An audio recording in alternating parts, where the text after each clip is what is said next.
The domiciliary eye committee basically was created to represent domiciliary providers and also the patients that we serve.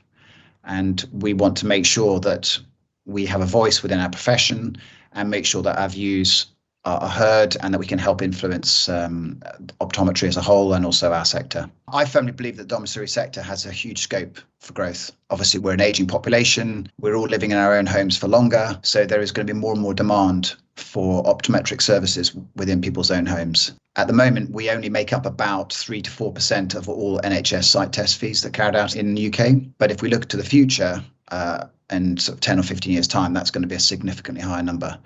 So what I want to do within my role as co-chair is to really raise awareness of our sector.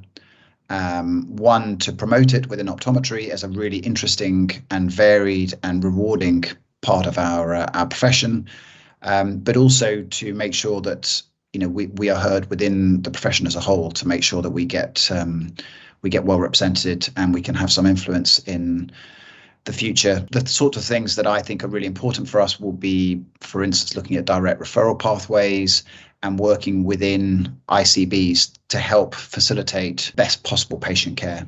I'm pretty certain that most optometrists who graduate today will do some domiciliary in their careers. So, we need to, I personally would like to see more training at university level. I know that the tutors say that the courses are chocker already, so it's going to be hard. But I think one of the areas where there's a real opportunity is going to be with these new pre-registration or the new pre-registration process, where I think there's going to be a lot more amalgamation. So there'll be opportunities to do a bit of everything, and I'm sure companies like Specsavers will be able to. You'll be able to do some part of your training in a high street practice and some part in a domiciliary setting. And I know that the outside clinic are also very keen to work with high street partners with a view to being able to offer those services and to give new students the maximum opportunity to experience the domiciliary sector. I mean, I certainly had no intention of becoming a domiciliary optometrist when I graduated. And actually, it was only when I worked for a domiciliary company that I thought, wow, this is great. I'm out and about. I'm not stuck in the room in the back all day. It's a very rewarding.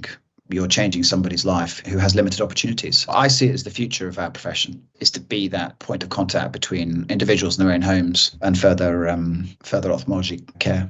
At the moment, the domiciliary eye committee is focused somewhat on some of the larger providers. They tend to be the people that attend most of the meetings, that run most of the meetings, that are involved in most of the meetings.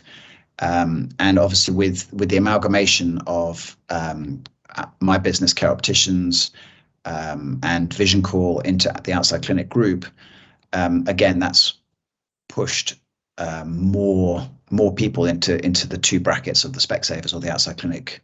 And what I would really like to do is encourage smaller providers or other providers to join and get involved, and not feel that it's